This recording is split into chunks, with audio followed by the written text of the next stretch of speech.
Director, my friend, recording progress, Stefano Prato from the International Secretariat of SID in Rome.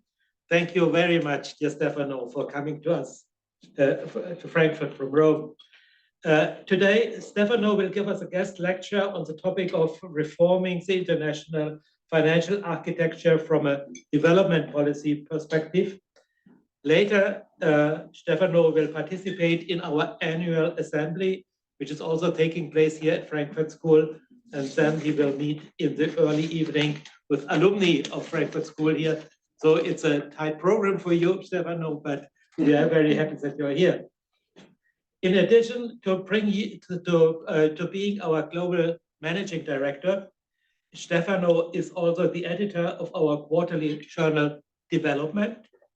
It's also an advertisement for Development, our journal. He is a global coordinator of the Civil Society Financing for Development Group.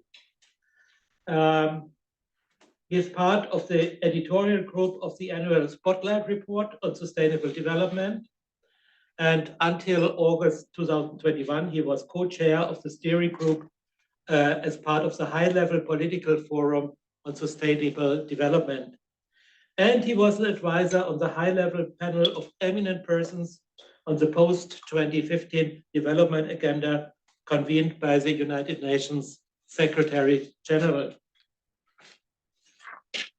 He deals intensively with questions relating to the reform of the international financial architecture, but also with questions of agriculture and food security and nutrition and social inequality, especially in the African context. Academically, Stefano graduated from the Faculty of Economics and Business Administration, La Sapienza in Rome, and also earned a doctorate in veterinary medicine. So we are looking forward to your presentation, dear Stefano. Can I ask you to come to the front? Let me walk there. Switch the camera and spotlight on you. Put a timer so that, you know, as Italians, so we always tend to speak too much. As, I guess it's almost a genetic predisposition. So thank you so much. First of all, thanks for inviting me. Thanks for this opportunity. I'll try to keep it rather informal. I think we all operate within this sector somehow, so there's no need to any deep dive in theories and even probably in practice. What I like to do when confronting the issue of international financial architecture reform, I need to do some preambular consideration. You know, so I'll basically be talking about 7 issues. I don't know if it's the 7 scenes that takes us to think in the relationship between the global economy and developmental challenges, but that's a number that works particularly well in this case. The first one are 2 caveats. The first caveat is, I would say, one of epistemology. And it's a little bit my little obsession, but I think it's always important to start any discussion on developmental policy with a sense of who we are in the context of the developmental challenge. And the reason being is that particularly in the European context, and most of us here are, or if not all, I'm not sure about the people online, are Europeans. We normally confront this developmental challenge, the developmental discussion and debate from the point of view of knowledge. We think we know, right? So I always like to start any lecture by clarifying that I am a man, and I'm a European, and I'm white, and probably within a particular age bracket. Because of necessity, saying this automatically puts in the open the bias with which I will confront this conversation. And no matter how much I try to eliminate that bias with some analytical attempts, that bias remains. And that bias will remain in the room here. Because when we confront developmental challenges, we will confront it from the point of view of those, again, most of us around here, that are on the side of the winners. And therefore, we tend to have a benign approach to some of the issues that we discuss because they somehow worked for us in one way or the other, maybe to different extent. And then that benevolence sometimes is a very significant bias. And in the developmental conversation, it's important to actually recognize that there could be a point of view which may be diametrically opposed to ours, of those that actually are confronted with situation of struggle. And I can make a very simple developmental or maybe non-developmental relation.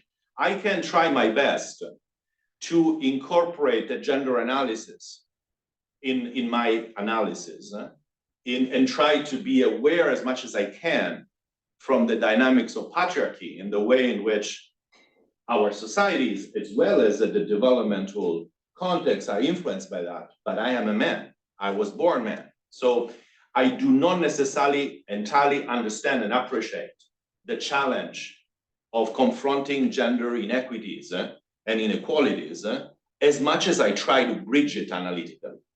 So what I'm trying to say here is that in the developmental discussion, there is a huge epistemology crisis in many ways, because the theory of knowledge that we've used to assess developmental challenges and to also respond to those challenges was largely designed and shaped by those that were not affected by developmental challenges.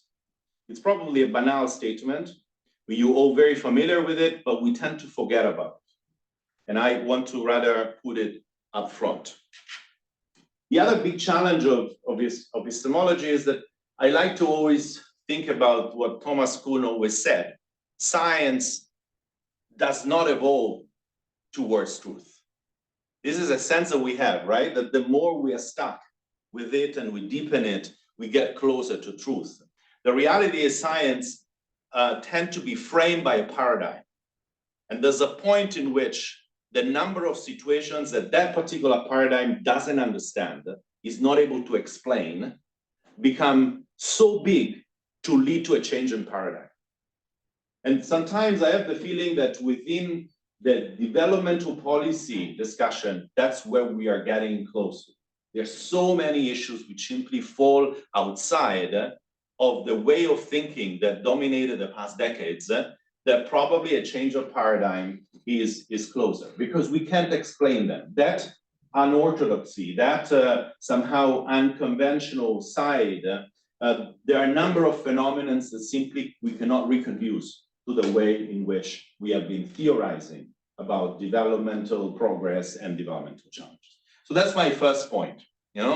Be very clear that we are, first of all, we have a certain bias in the way in which we confront the conversation, but there is ahead of us a significant need to rethink the theory of knowledge, the epistemology of developmental analysis and therefore responses. The second caveat is that when we refer to development, we need to appreciate that development is a contentious and contested concept. That's another thing that sometimes we kind of know within ourselves, but we tend to put aside. It's true, development has been the frame to articulate so many aspirations, to organize agency, to confront situations of marginalizations or human deterioration. And certainly a lot of progress has taken place, since those early days. But development has also embodied a very clear social economic construct. And many would agree that the developmental project over the years has basically substituted to some extent what used to be the hard reality of colonialism with a new form of colonialism or coloniality in many ways, in the way in which the reality of developing countries have been integrated very often in positions of inequality and inequity in a global economy, which is still not necessarily designed for them to advance that developmental progress. So what I'm trying to say is that every time we mention the word development, probably in any given room, there are many people that associate very different imaginaries to that. Some might be very positive, some others are less positive. Development has also been violent in many situations, you know. Try and, again, in that effort of changing epistemology, to see development from the perspective of indigenous peoples or communities that are being displaced by developmental projects, infrastructural projects, for instance. You know? So again, it's a contested and contentious space. And I think this is a very good moment to introduce SID, because SID has always, over the years, kind of been parallel to the evolution of development. If you look at 66 years of publishing of the Development Journal and you look at the covers, you know, even without looking at the content, you realize how much all of these discussions in positive and critical analysis of development have actually taken place in the context of the society's activities, discussions, and debates.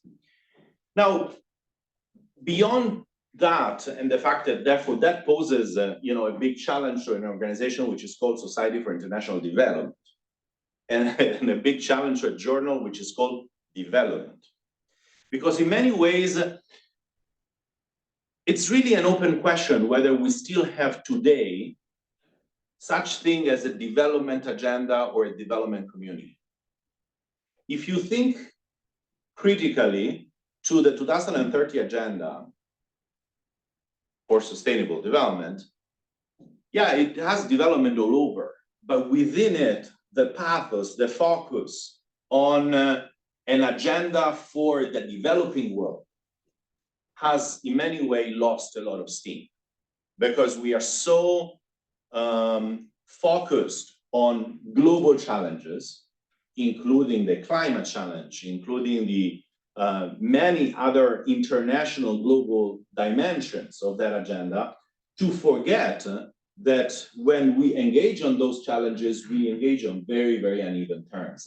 And it's interesting that one guiding principle, which is the one of common but differentiated responsibility, which was at the core of the Rio agenda, has been completely lost. It's not even accepted within international diplomacy anymore. Yeah, it's accepted on paper, but every time that is brought into a normative discussion to differentiate on how different countries or different group of countries are supposed to engage and contribute to a common problem, is immediately kicked under the carpet.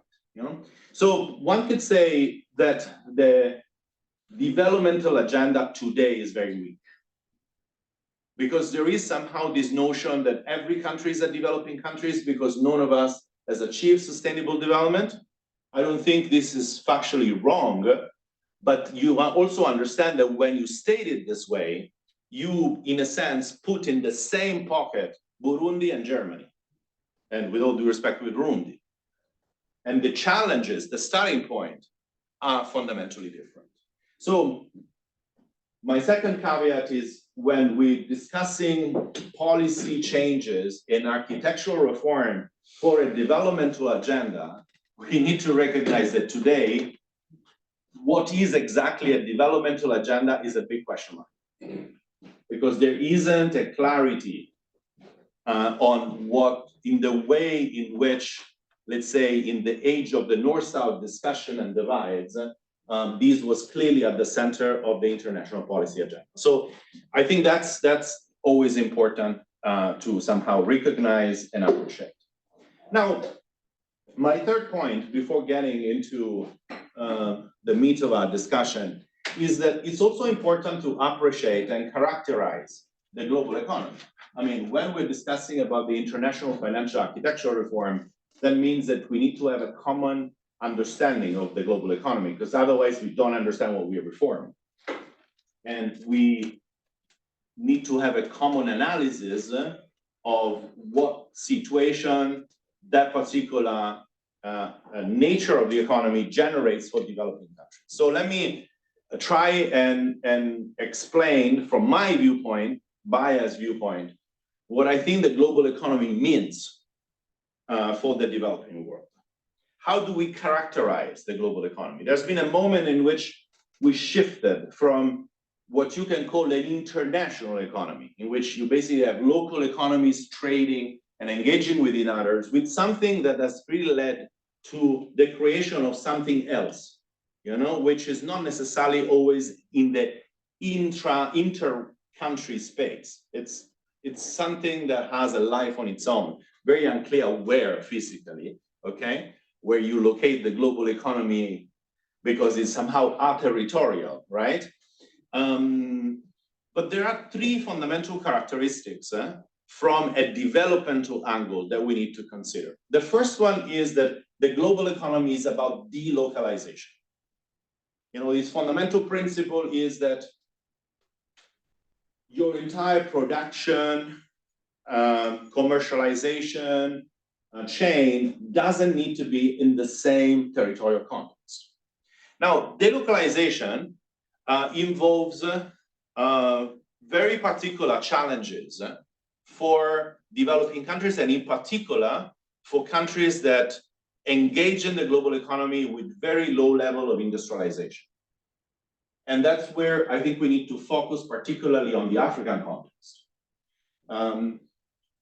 Roughly, the African region still operates around the 10% industrialization. This is roughly half or less than half than the starting point of the South Asian countries when they started their industrialization journey. Okay, that gives you a sense of the distance of the situation.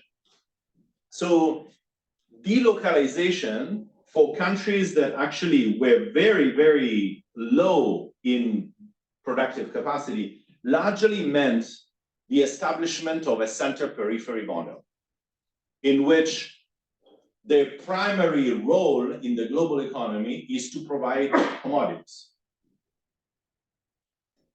being them minerals or being agricultural commodities, and sometimes, oil and other energy commodities, but primarily agricultural and minerals.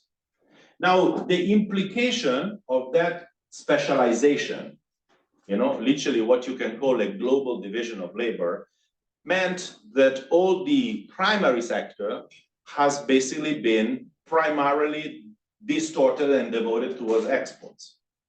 So no longer any virtuous relation between primary manufacturing and services.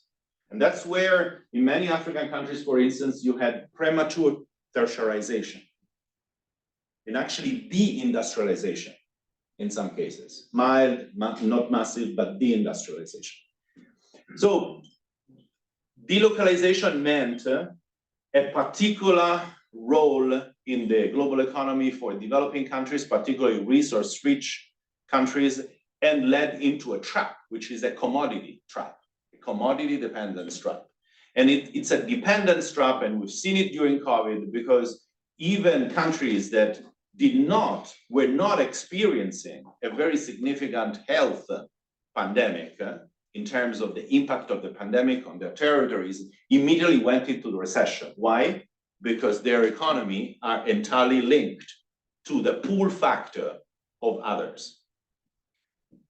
So delocalization involves this particular specialization and breaks basically the fundamental nature of the local economy. The end result today is most, particularly African, but again, developing countries' economies are much more integrated globally than they have, than the vibrancy of the local economy. The local economy is relatively small if compared to the degree of integration in the global. Now, the second important implication and characteristic of the global economy is its extractive character. Now, extractive is not only because it's extracting commodities, there's more to it, right? Because the issue has not so much been the matter of inclusion versus non-inclusion. You remember a few years ago, there were a lot of discussions about the so-called inclusive growth. Well, the current pattern of growth is no problem being inclusive. It's not going. you can throw a lot of people under a bus, but certainly is going to be very inclusive to everyone. The problem are the inequity of the terms of inclusion. First of all, because these so-called global value chains, which are basically the instruments of delocalization, within which commodities are largely channeled, involve much more of a grabbing of value than adding of value approach. In fact, if you look at I don't have now the time to show you the graphs, but if you look at the share in the added value equation that is actually remunerates primary commodities is dramatically low if compared to the rest of the chain. And this involves, has a lot of implications, of course, on the fact that the specialization also meant specialization and integration on uneven terms of inclusion.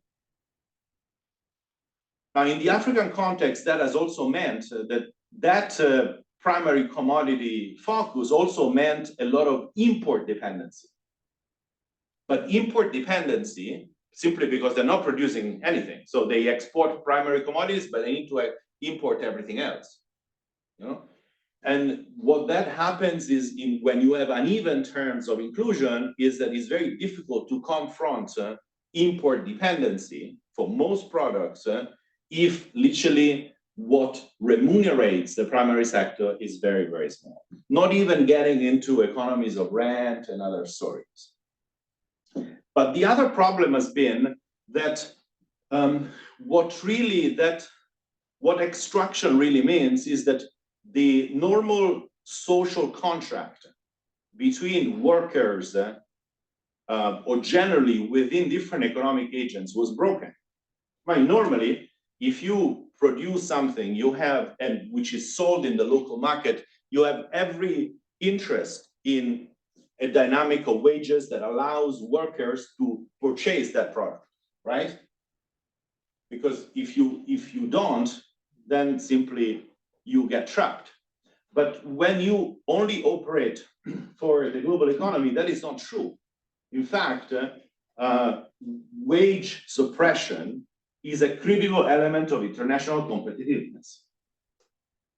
Every increase in wages means that product is less competitive on international markets. So there is no longer that circularity that operates within the local economy that strengthens, raising wages with increasing demand, with therefore capacity to increase supply. And that's the reason why you have uneven terms with labor. And in fact, the share of labor over GDP has been constantly decreasing over the past decades. But it doesn't stop there, because it's also there are a number of subsidies that the global economy runs on. First and foremost, the gender subsidy, because this particular organization of labor does not want to hear about the cost of social reproduction. All the economy of care, all the social reproduction is completely outside of the equation. Now, in a local economy, that in a sense is reconciled as a part of normal social ecological contracts. But in a global economy, that is completely lost. So you do have a significant implication of delocalization in terms of these particularly uneven terms of engagement. And lastly, it's really a push for deregulation. The global economy requires selective international agreement that limit the sovereignty of states to actually and actively engage in regulatory interventions. This has led to a minimal state, first and foremost in policy terms, in policy space. And therefore the notion of a developmental state, which is part of the developmental response, has been significantly undermined. There is also another implication, which is not only the contraction of the policy space, but the contraction of the fiscal space. But that's, I guess, is another issue. So you see how delocalization this approach of sort of grabbing value on uneven terms of engagement for labor in particular, but also, I guess you can say the same in ecological terms, and the implication of deregulation in the role of the state are characteristics that do undermine significantly the developmental agency, you know, from a developing country's point of view. Your choices are very limited, your local economy isn't working, and your policy and fiscal space is extremely constrained. On top of these, there is the dynamics of financialization. Financialization in the current form is relatively new. Let's say in the last, probably progressively in the last couple of decades, but really with a significant peak as a response of the last financial crisis. And why? Because the last financial crisis, in the response, particularly the European Central Bank has provided of quantitative easing, has generated a massive amount of hot money and a massive amount of liquidity. And in a low interest rate context, which is not the one that we have today, has meant that this hot bubble of liquidity started routing the world in search for increasing interest and dividends. But what do we mean by financialization? It means that the increased role of financial actors, of financial markets and financial products in the management of the global economy. Now, it's interesting because when we're talking about commodity dependence, how are the prices of commodities set? You would think that the countries that actually generate, you know, the supply of commodity may have a say. No, largely the prices of commodities are actually the result of financial market and particular financial products and instruments, such as derivatives, on those markets. So the actual price of many of these commodities is not set by the real economy in terms of demand and supply, but is set by the way in which financial products are applied on top of them. And that's unfortunately gives you the clear sense on how much limited power even countries that generate, you know, that supply of commodities have. Now, this is a particularly challenging developmental context, you know, from the viewpoint of developing countries. Now, where does it leave us? Well, it leaves us in a situation in which developing countries are trapped by multiple dependencies. You know, it's very interesting because the dependency theories of the 70s, you know, actually are probably much more valid today than actually they were in the 70s. And that trap, in a sense, is multiple because these are reinforcing. And I want to give you an example on debt. So focusing it, because that helps us also stepping into the international financial architecture reform question. Now, where does the need to borrow come from? The need to borrow comes from structure of local economies which are unable to generate sufficient revenues to finance governmental policies, programs, and generally operations. And it's really the structure of the economy that defines, you know, the necessity to borrow in this particular case, in the inability. And that also already gives you the sense that the problem of debt from the very start, in these terms, it's not a liquidity problem, it's a solvency issue. And that's where it immediately, even from the day one, from the moment in which it starts, it's an attempt to go beyond the structural limitations of the economy. Now, the second problem, the second element of debt is related to the unequal borrowing conditions. The fact that many countries are, they need to borrow in hard currencies, for instance. The fact that they are very reductive contracting terms. The fact that there's a structure of interest and repayment terms, which very often is not particularly helpful to their cause. So you actually get trapped into the necessity to borrow, which comes from the structure of the economy and very unequal terms, borrowing conditions. Now, what happens is that it's no surprise that this system gets into stress very quickly. Now, what happens in that distress situation is because there is no mechanism to manage restructuring of sovereign debts, immediately the answer comes from the need to access liquidity. And liquidity comes with conditions. And conditions have largely been the conditions of international financial institutions, largely the IMF, which attached policy conditionalities that reinforced exactly those dimensions of the global economy: minimal state, deregulation, increased support to privatizations, and so forth. So you understand how debt, the dynamic of debt, from the origin of the borrowing question, from the term of borrowing to the trap within which restructuring processes actually fall into, just continue to support that structure of dependency. Now, why are dependencies connected?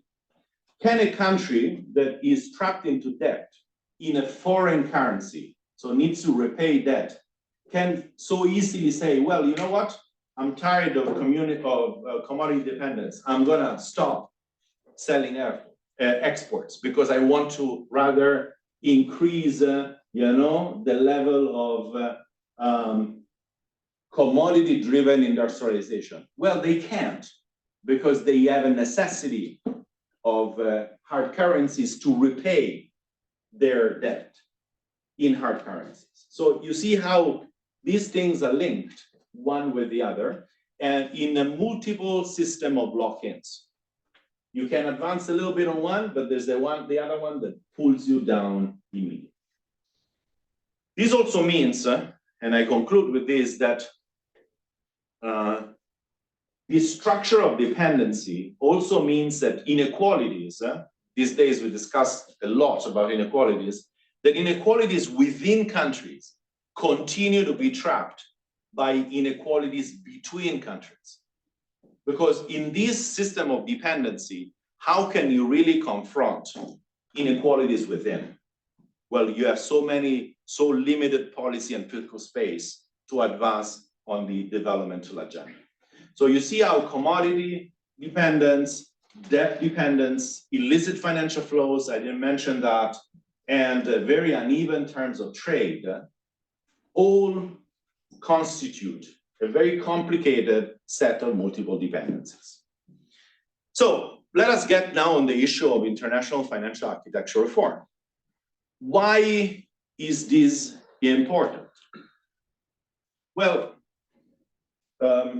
if you are locked into a dependency trap, or rather a multiple dependency trap, which is a debt, trade, tax, finance, monetary trap, what are the options? Well, according to dependency theory, you only have two options. Either delinking, you basically decide to completely cut your ties with the global economy and try to find another path. Well, delinking in today's terms is virtually not possible. The extent of integration of economies into the global economy, even though the smallest country, is so intense that it's very difficult to draw a line and say, I'm done, I'm gonna do something else. It's virtually non-existent, maybe for very small countries. So the other option is reform, but there's no structural transformation agenda within any given country that can take place without normative changes in the system of agreement that have limited the fiscal and policy space of any given country. There's no way to confront it without confronting the issue of debt dependency. Many African countries spend more on debt servicing than they spend on education and health together. So most of their governmental revenues are to repay debt rather than to pay for education and health.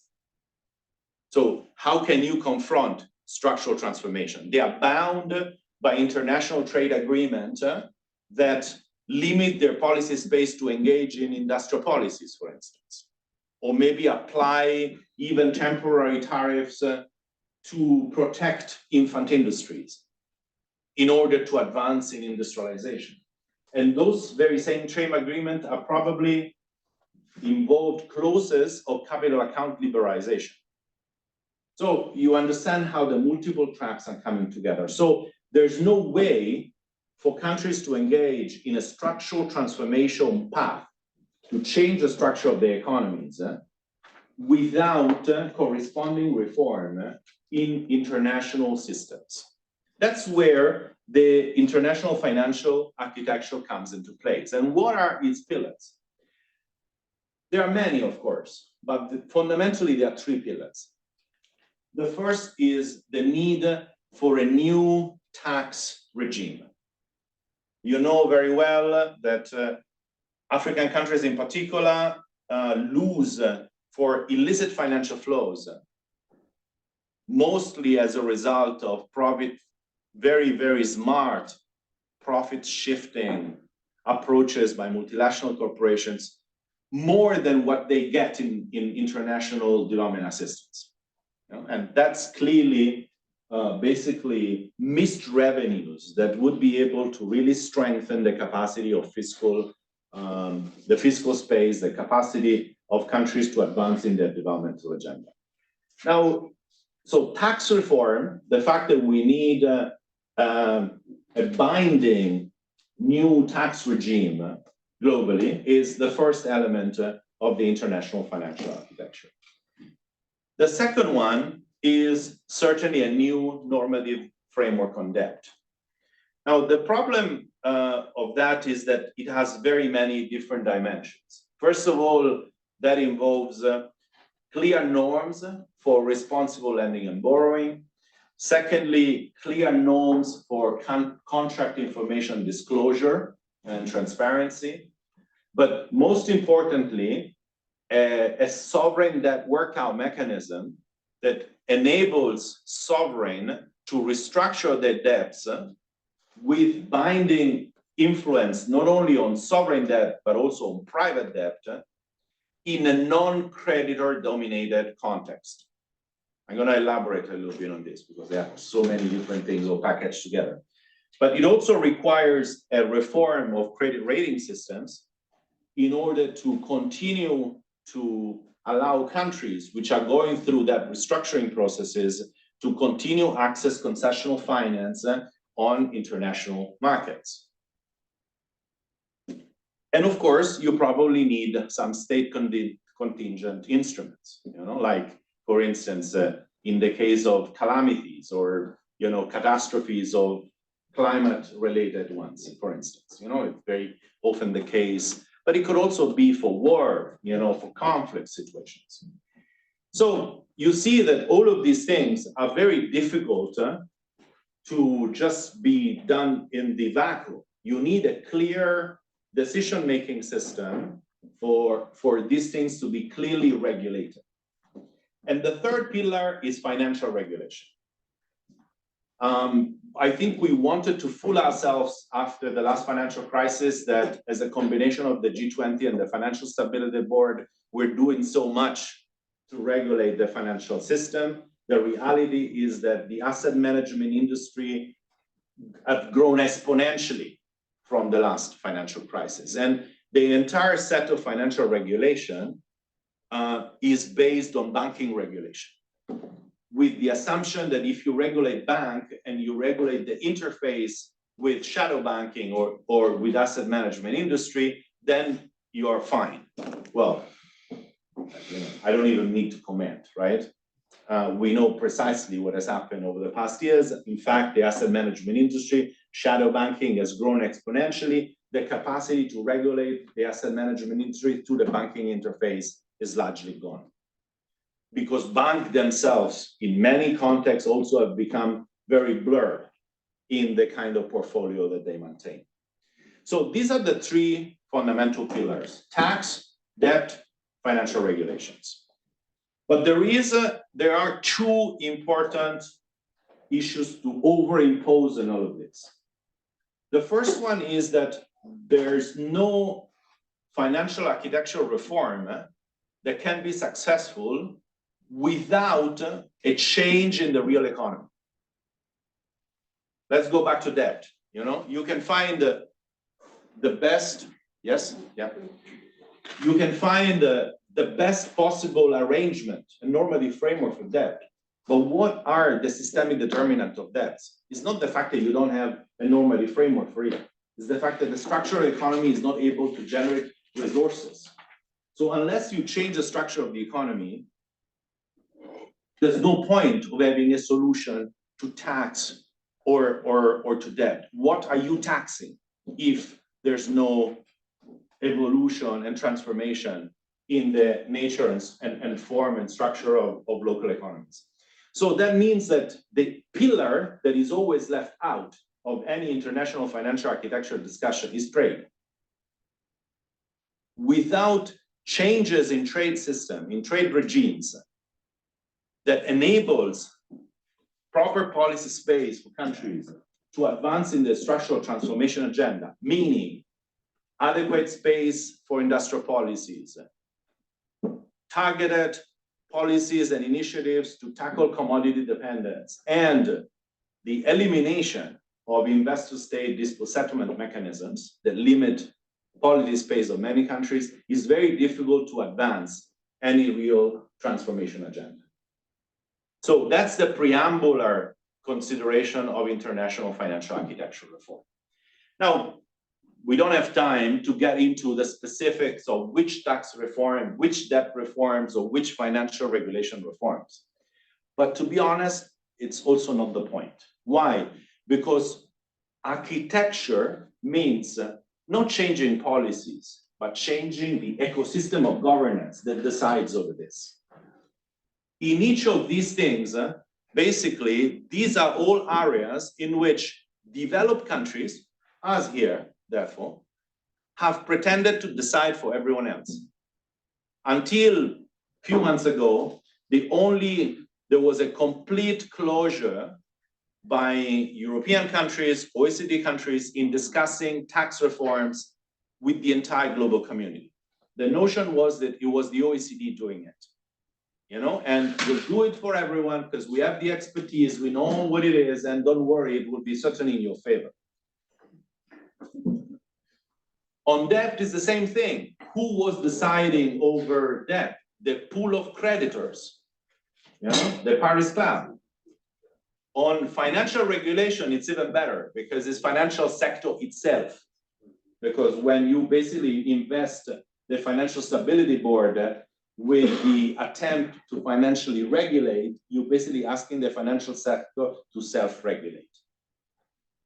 So the critical reform here is not how to change tax, how to change debt, or how to change finance, is to establish what is the governance arrangement for this. And that takes me to my semi-last point, but the last one is very quick, which is the role of the United Nations. So the current attempt is to pull back in the United Nations the issue of economic governance, recognizing that, sorry for the gender term, but the UN has been emasculated completely, you know, from these functions, with the pretense that somebody else was doing it for the world, for everyone's favor. So it was the OECD for tax, it was the Paris Club and the G20 for debt, it was, you know, the financial sector plus the G20 for finance. The idea is to pull this back into the UN. But why the UN, you know? Well, there are a number of important reasons of why the UN, and it's not really a choice of an institution over another, it's just a choice of turf. First, the UN has jurisdiction. None of the organizations that I mentioned before has any jurisdiction. They can agree on how to be on the same page for something, but they actually do not have any jurisdiction. If you need normative frameworks, such as binding UN convention, such a new normative framework for debt, a new maybe global convention or to regulate the asset management industry or to regulate some, hyper technological financial product, you need jurisdiction. And the only organization that has global jurisdiction, whether we like it or not, is the UN. There isn't another one. Secondly, at least on paper, it's democratic.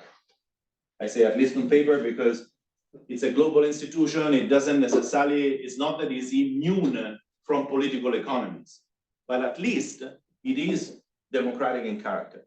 It allows all countries, particularly those that are primarily affected, for instance, by illicit financial flows, to shape what is the kind of regulatory framework which is gonna impact their situation. Third, it allows pure economic considerations to be somehow tamed, to be somehow at least matched against developmental concerns. When you are in the WTO, that doesn't happen. It's just a matter of who's the strongest and who wins.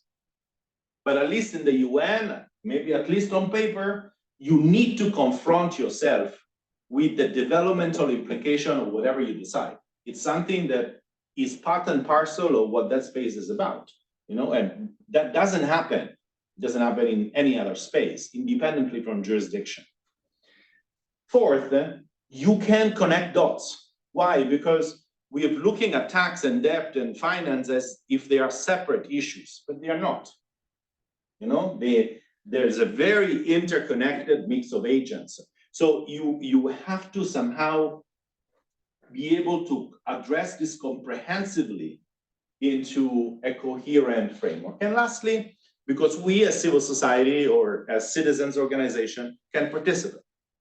So as much as intergovernmental decision-making is always clearly lacking full democratic participation, but at least we can participate, and there is at least a form of transparency and democratic accountability that we can bring into the room. So these are the reasons why the fundamental architectural issue right now is the fight to bring back this issue in the UN. And the good news that is happening, because in November 2022, the General Assembly decided to initiate a process towards a UN either framework or comprehensive tax convention. So the OECD process has been now shut down, closed, and what the Assembly is deciding the terms to initiate the negotiation of a global binding UN tax convention. And I think what this is gonna generate is a spillover effect, probably in debt governance. Because then countries are realizing that they can use that space, it's happening, and therefore once they advance on the first one, they'll move to the second. Now, lastly, therefore, when and how? Well, there is a particular opportunity within the UN process, which is given by the financing for development process. The financing for development process starts roughly 20 years ago in Monterey. Some of you may identify it as the Monterey Consensus.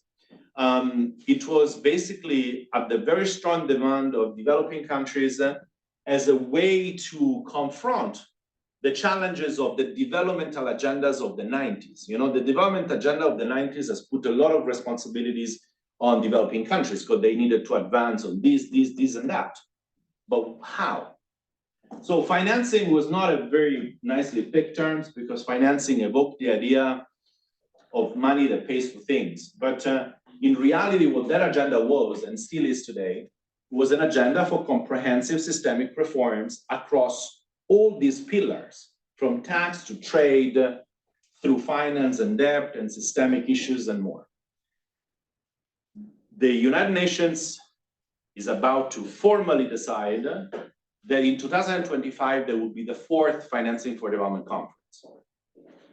And supposedly, maybe, Spain has volunteered to host it, it's still not decided, but that also gives us a sense that this is what's ahead. That's probably going to be the fundamental space in which the international financial architectural reform may actually let's say, not be completed, but at least advance considerably. If tax evolves with its own negotiation, probably starting already from next year, then probably debt and the comprehensive normative framework of debt is going to be the fundamental focus of FFD4 in 2025. So I think there is a little hope in these very complicated days and gloomy days that this might provide an opportunity for some significant change. I'll just conclude to say that the organization that is hosting you today has a role to play in all of this, because SID has been facilitating the civil society financing for development mechanism since the preparations of FFD3, which took place in Addis Ababa in 2015. And we basically host the Secretariat of the mechanism, which includes more than 800-900 organizations across all the globe, and that is active on all of these different streams of work through different working groups and work streams. So it's interesting also to say that as much as SID continues to operate in many different areas, but this is certainly an areas in which it has focused great energy in the past almost 10 years and will continue to do so. So I hope that you also in your SID capacity, you'll engage in this process with aspirations and with enthusiasm. And I know I've always spoken too much. It's something I have anticipated despite my timer, of course, but I hope you found it somehow interesting. Thank you very much.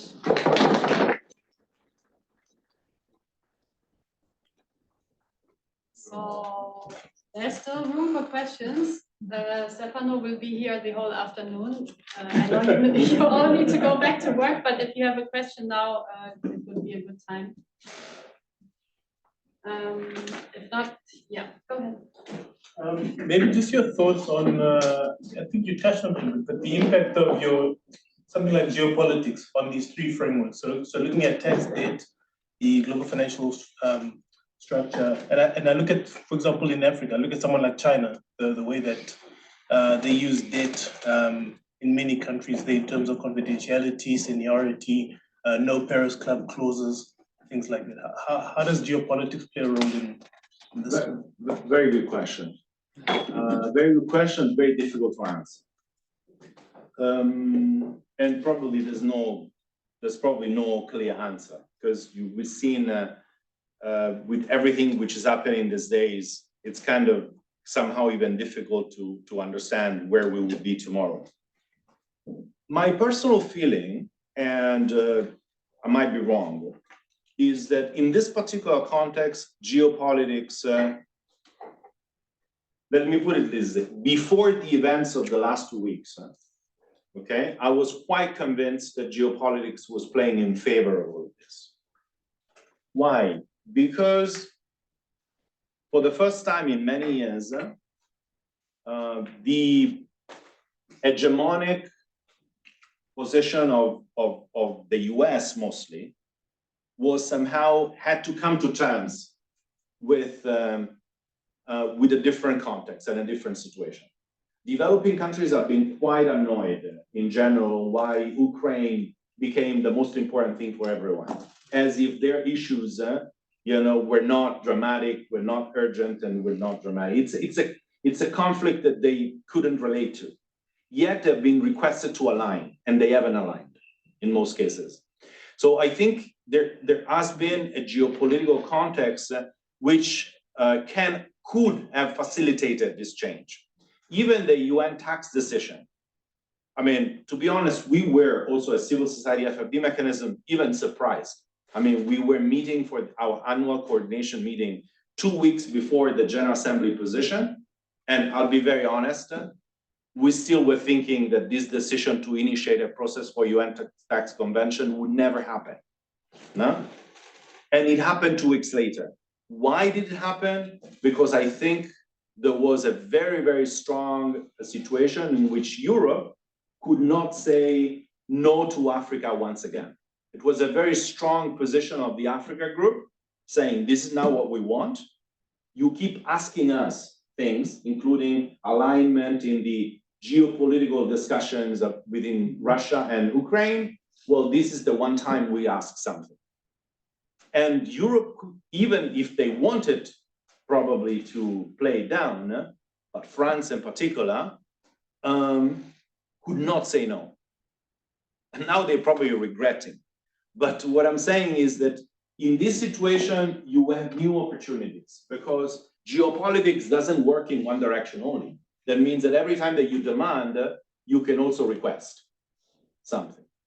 Now, I am very unclear on how the events of the last 2 weeks are going to change the equation. I'll be very, very honest. There is a complete context of shock, confusion, dismay. So I'm not sure. But generally, some geopolitical confusion helps. For instance, you see in the financial sector, the change of the SWIFT system, it was one of the underlying issues. Now, what the sanctions with Russia has basically significantly increased alternative payment systems, mostly in the Russian-China, interaction. So now you have a situation in which there is a different pressure on SWIFT to change that comes from that altered geopolitics. But again, this may be a very benign reading of the situation, okay? So it's very difficult to determine how it will go. But my sense is it generates a little bit of confusion. And in that confusion, sometimes there are opportunities. Because, it's a game in which you need to trade.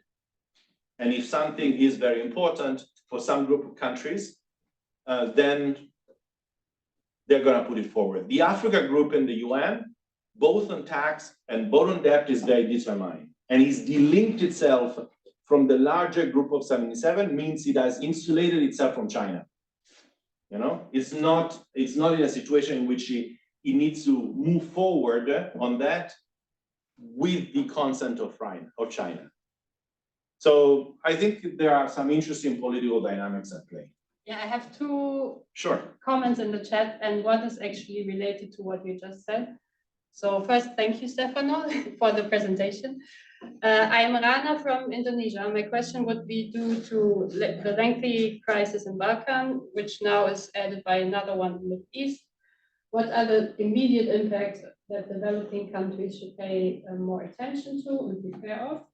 And what are your suggestions? There you go. But maybe to give you some time to think, another comment. The other comment is, thanks, Stefano. I work in the financial sector development in Africa. This message is from Mary from FSD Africa. And I would like to commend you for articulating the challenges so well. It resonates a lot. No, I need to respond. I hope it gave you some time to breathe.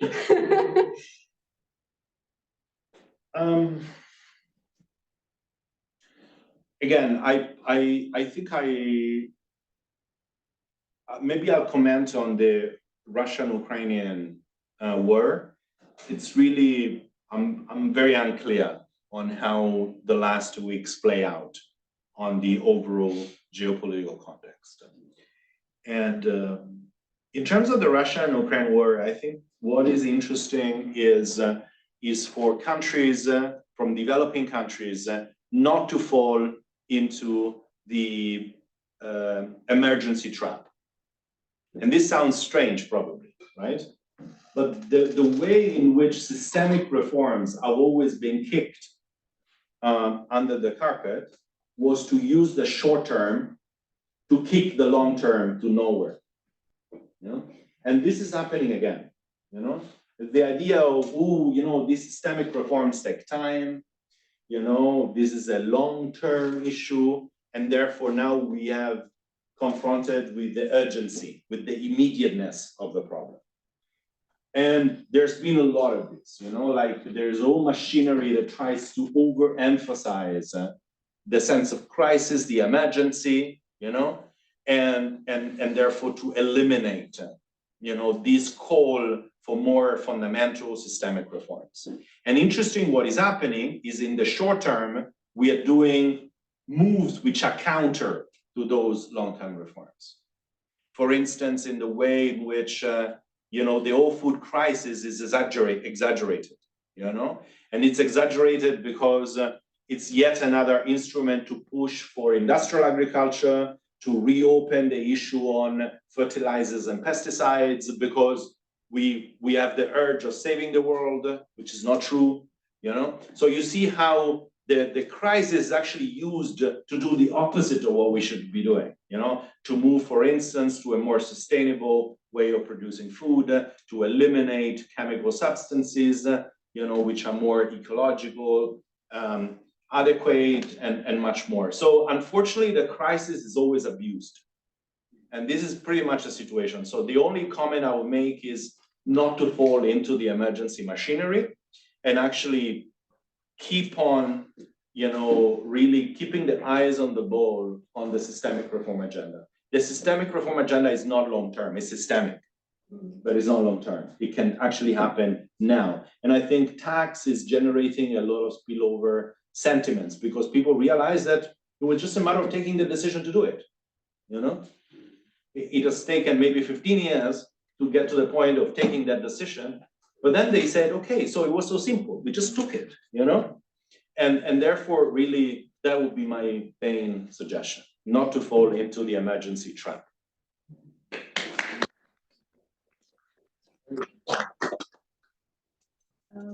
Yeah, we went over time, but I mean, you're free to leave. If you have a question, go ahead. Yeah. Well, thank you so much for your excellent presentation. I have quite a number of questions which Oh God, no. I will not put forward at this moment because of your issue is so burning.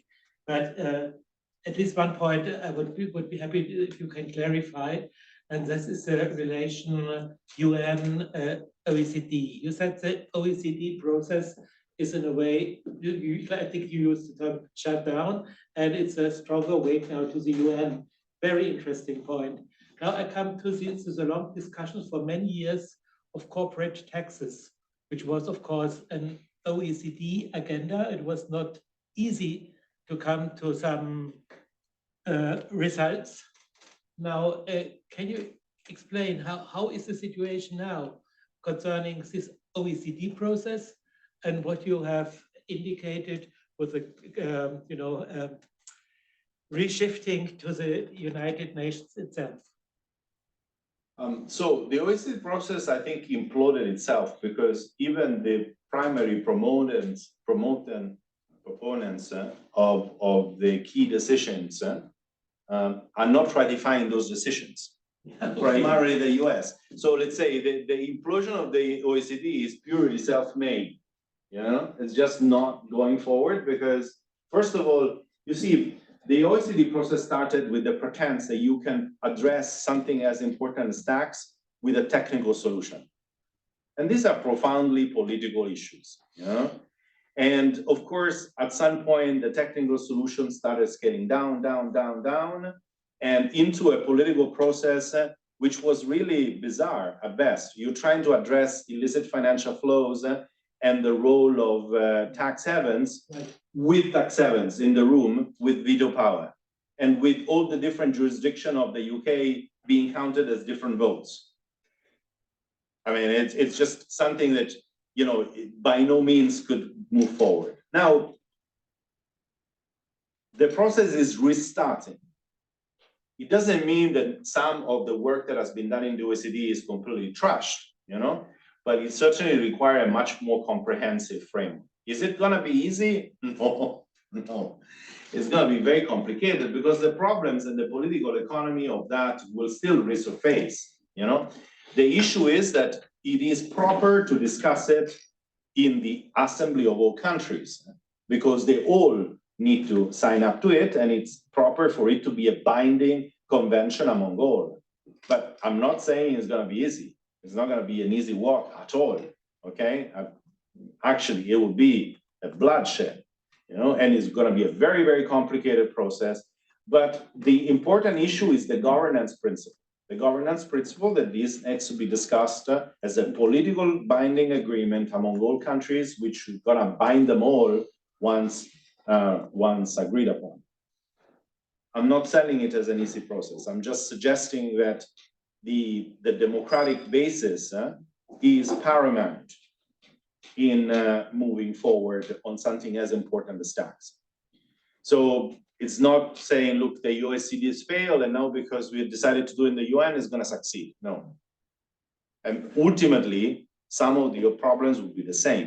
But of course, in the UN context, you also have different balances of power. You're talking about very many countries. The relative power of each is a bit smaller. Countries negotiate as a bloc. The inspiring motive of all of these is illicit financial flows, which is primarily a developing country's concern. So, but also many European countries have started to do calculations, and they realized that what they had actually agreed in the OECD didn't quite work for them as well. So the positive opportunity comes from government trying to realize that from a governmental point of view, taxing multinational corporations where they should be taxed is a win-win game, because they all win if they do it, rather than de-taxing or generate this tax competition in which transnational corporations move at their benefit wherever they like. So I think the fundamental issue is to recognize that there is a governmental win-win if they manage to agree on a framework, but it will certainly be extremely complicated, without any doubt. And may Silvia, we are really may I just add a single question which is related to this? If you take the discussion and the legislation on due diligence in supply chains, it is mainly a process driven by industrialized countries. Is there also a discussion to reshift this to the UN to make it more comprehensive, more worldwide agreed? Is there a tendency for this? I would say this is not yet on the agenda. The issue is how to resurrect a trade and development conversation, which has literally been dead now for years. And there are some discussions, which I think will be part of the FFD4 agenda, but also of the next quadrennial conference of the United Nations Conference on Trade and Development, UNCTAD, to try and strengthen the normative space of UNCTAD, so that you combine a trade governance in which you have the WTO on one side, but you have a space where you can actually mitigate purely commercial consideration with developmental consideration. But this, I would say, while I'm optimistic on tax and debt, I think this is still a very, very long shot. I think it's very, very complicated to alter the WTO. It's not the WTO as an institution, the notion of that particular type of trade negotiations, which is not a GATT type trade negotiation, is really a global economy kind of international trade agreement. I think that's much more complicated. And UNCTAD back in the days was called, the acronym was used to say, under no condition take any decision. So I think the history of UNCTAD, unfortunately, as much as we really appreciate UNCTAD analysis in the global reports, but its capacity to actually be impactful in normative terms, unfortunately, hasn't been the greatest. So I think that's a very complicated path. But that's why I stress the fact that if we don't advance on the trade agenda, any reform of the international financial architecture will be short-lived. Thank you. Stefano, can I make a suggestion? Because I think maybe some people need to leave. So whoever needs to leave, go ahead. And those, I see still some questions, those who want to stay and ask some questions. you may do so now. I would suggest that because we will start with our assembly for 10 minutes, and we will have also the discussion with Stefano during the General Assembly. Yeah. You have to give them 15 minutes of a break. If there are still questions, then maybe these questions could be put forward during the alumni meeting. Yeah, you will be there in the alumni. Yes. Okay, he will also be there. So you can raise your question. Yes, thank you for that. Okay. Thanks so much.